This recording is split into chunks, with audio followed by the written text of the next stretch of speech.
Meghan Markle's downfall, why the world has turned against the Duchess. We pinpoint the exact moment the tide started to turn against Meghan. The Duchess of Sussex has quickly risen to become one of the world's most watched women. In fact, this year, Meghan Markle topped Google's most searched global figures of the year for a second year in a row. We love to fawn over Duchess Meghan's outfits, watch her cradle her adorable baby bump, and can't get enough of her incredible love story with Prince Harry. While the expectant mother has enjoyed several years of overwhelming public support, suddenly the tide has turned against her. The 37-year-old former Suits actress can no longer escape the almost daily rumors being leaked from Kensington Palace about the supposed rift her arrival has caused. Whether it's right or wrong, the rumor mill is swirling. So how on earth did this happen?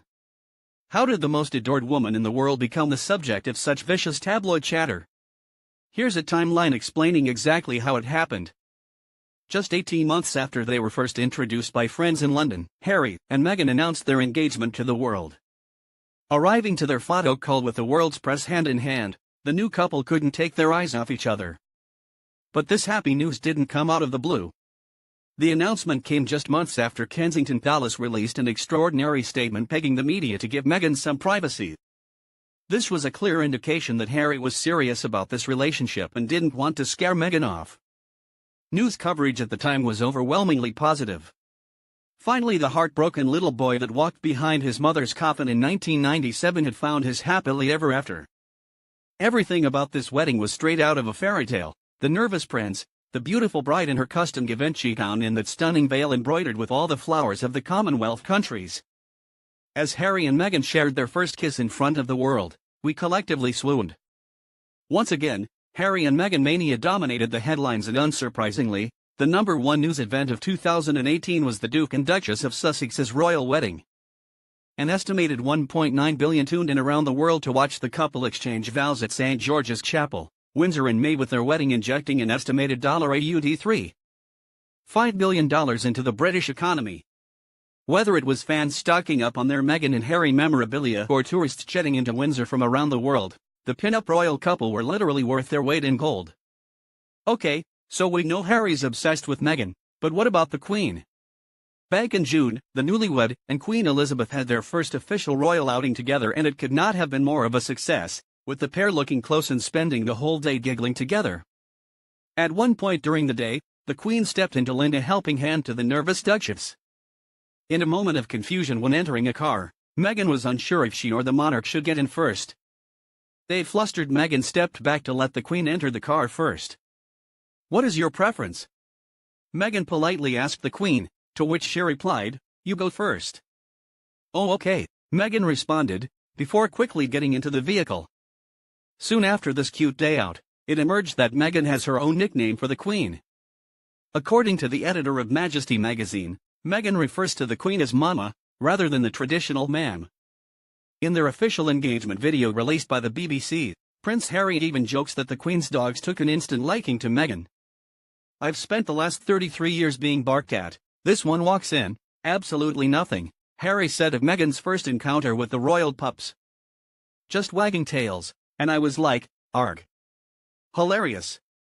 The only thing better than one duchess is two duchesses." Kate and Meghan decided to ditch their husbands for their first solo outing together at Wimbledon, to watch Meghan's good friend Serena Williams in the grand final. Duchess Kate is a huge tennis fan, a Wimbledon patron and a regular in the royal box. She and Meghan both looked stunning in their chic outfits and chatted amicably throughout the match. While some commentators believe their outing was a genuine display of friendship, others speculated the pair were simply tolerating each other for the sake of the cameras. Just hours after the Sussexes touched down in Sydney for the first stop of their royal tour down under, Harry and Meghan confirmed they are having a baby. The next day, Meghan debuted her mini baby bump to the world in a chic white dress from Aussie designer Karen G. Now we're used to seeing Meghan cradle her stomach, but the first time we saw that was when the couple visited Fraser Island. Meghan wore a beautiful blue and white striped linen dress from US brand Reformation and held her bump as she walked hand in hand with Harry. Throughout the 2-week tour, Meghan amazed locals and indeed, the world. She got up at 4 a.m. to do yoga, baked banana bread late at night, and didn't drop the ball once during an insane travel schedule. We were all in awe of her poise, grace, and patience. Royal fans could not get enough of Harry and Meghan, with huge crowds turning out all around the country to get a glimpse of the happy couple and that cute bump. "From myself, my wife and our little bump, we are so grateful to be here," Harry said at the time. Meghan was praised for delivering a powerful speech about feminism and women's empowerment in New Zealand. One fan wrote on Twitter, "You're championing women. You're using your platform to shine a light on women's rights. Thank you so much for staying true to yourself." While another said, "Wow. Great speech, and my goodness is she gorgeous and well-spoken." This is the exact moment when things started to shift. Last month, the Duke and Duchess announced they would be moving out of Kensington Palace, where they currently live next door to the Cambridges and their 3 children, to Frogmore Cottage in Windsor. The sprawling 10-bedroom residence, which was gifted to the couple from the Queen, sits within the private home park and looks out onto the stunning grounds of Frogmore House. Meghan reportedly wants to renovate the property to include a new nursery and a gym and yoga studio. Windsor is a very special place for their Royal Highnesses, and they are grateful that their official residence will be on the estate, Kensington Palace said in a statement. Harry and Meghan were married in Windsor's St. George's Chapel, and their reception celebrations were held at Frogmore House. But royal sources have been leaking gossip to the British tabloids, claiming the Sussexes are moving because of tension with Prince William and Duchess Kate.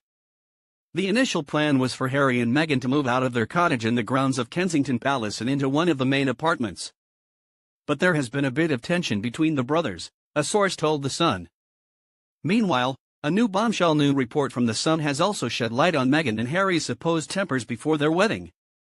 In an astonishing allegation, the Queen was forced to step in and pull Meghan and Harry in line after Meghan was told she couldn't wear the original tiara she'd picked out from the Queen's collection. Meghan had her heart set on this tiara with emeralds, and Prince Harry hit the roof when they were told it was impossible for her to wear it, a spy told The Sun. As the origins of the tiara couldn't be 100% or confirmed, and with fears it could have questionable ties to Russia, the Queen apparently would not loan it out. And it did not go down well. There was a very heated exchange that prompted the Queen to speak to Harry. She said, "Meghan cannot have whatever she wants. She gets what tiara she's given by me," the insider claimed. Adding, the Queen also questioned why Meghan needed a veil for the wedding, given it was to be her second marriage. The message from the Queen was very much Meghan needed to think about how she speaks to staff members and be careful to follow family protocols. "You know you've misstepped when you get a stern dressing down from the Queen." Rumors of tension between the two duchesses escalated following reports that Catherine was reportedly left in tears after her daughter Princess Charlotte's bridesmaid dress fitting for Meghan's wedding in May.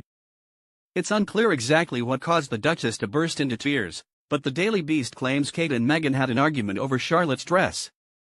An insider told the UK's Telegraph, Kate had only just given birth to Prince Louis and was feeling quite emotional. Many royal insiders have insisted there's actually no bad blood between Duchess Catherine and Duchess Meghan, but their respective husbands are not getting along. A source told Vanity Fair that there is no feud between Kate and Meghan. "Kate and Meghan are very different people and they don't have a lot in common, but they have made an effort to get along," said the source. Any issues are between the brothers. Some sources have said Harry and William's bond said to be almost irretrievably broken because William refused to roll out the red carpet for Harry's new bride. Harry didn't think William was rolling out the red carpet for Meghan, and told him so, a source spills of the brothers' rift.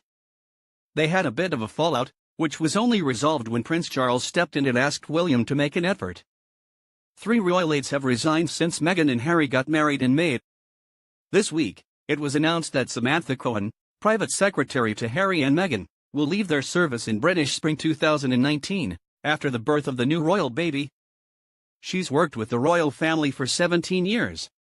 According to The Times, a source close to Meghan said, "Sam will be a huge loss. Going forward, Meghan might need someone cut from a slightly different cloth to traditional courtiers, who is not a career civil servant or royal insider." Nicknamed Samantha the Panther, the former royal aide served as assistant private secretary and communications secretary to the Queen and was one of her most trusted members of staff. Last month, a palace aide and assistant called Melissa quit because of what the Daily Mail described as Hurricane Meghan. She reportedly put off staff with her particular brand of up-and-at-'em West Coast energy and rumored routine of getting up at 5 a.m. and bombarding aides with texts in her eyebrow-raising fashion. Meghan put a lot of demands on her and it ended up with her in tears, a source to Mirror. "Melissa is a total professional and fantastic at her job, But things came to a head and it was easier for them both to go their separate ways. The palace has refused to comment on all of these rumors, except for one fact. Britain's top-selling newspaper The Sun claimed tension between the royal sisters-in-law reached boiling point when Kate cautioned Meghan over her strict behavior towards her staff members, telling her, "That's unacceptable, they're my staff and I speak to them." A source revealed to the publication, her and Kate fell out when she beat Kate's staff.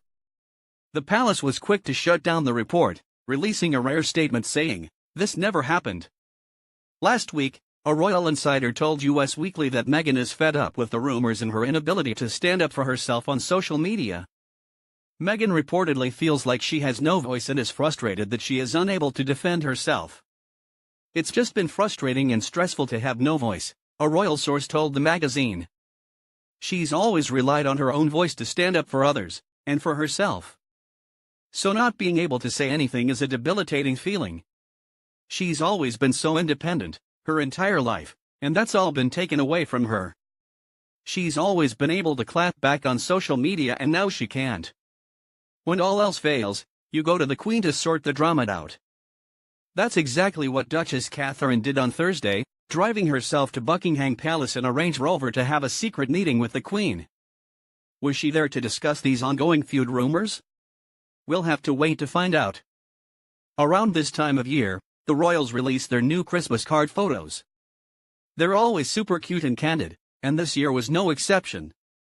But it's interesting to note that the Cambridges and the Sussexes chose to release two separate photos of their own families on the same day, through Kensington Palace's official social media accounts. Duchess Catherine and Prince William released an adorable picture of their family of 5 dressed in jeans on a tree trunk outside their country home in Norfolk. The 3 youngsters, Prince George, 5, Princess Charlotte, 3 and Prince Louis, 7 months are seen cuddling up to their parents and looking utterly charming. Meanwhile, Prince Harry and Duchess Meghan's Christmas photo was a never-before-seen picture of the pair at their wedding in May. The couple are hand in hand, facing away from the camera, sharing a romantic moment on the grounds of Frogmore House, the Windsor residence they are about to call their new home. Many royal fans took the photo as a sign of a subtle snub. With the couple faced away from the camera, many interpreted that message to mean they are turning their back on the naysayers. One fan on the Kensington Palace Instagram account described the pose as icy. "Icy is the word, of course it carries not so subtle messages," they wrote. "Looking at their backs? For Christmas wishes? Rude." But others disagreed. Another fan commented, "It's a beautiful photo. I love them. It's their first Christmas as a married couple and this was a special moment for them this year. Why not share it? Who cares if you can't see their faces? Big deal. We see their faces everywhere. I love it." Whether or not the Sussexes' Christmas photo was an intentional snub, there's no denying the press has changed their tune and royal fans are following suit. Just look at this side-by-side image showing the difference in media coverage between Harry and Meghan's engagement, and now,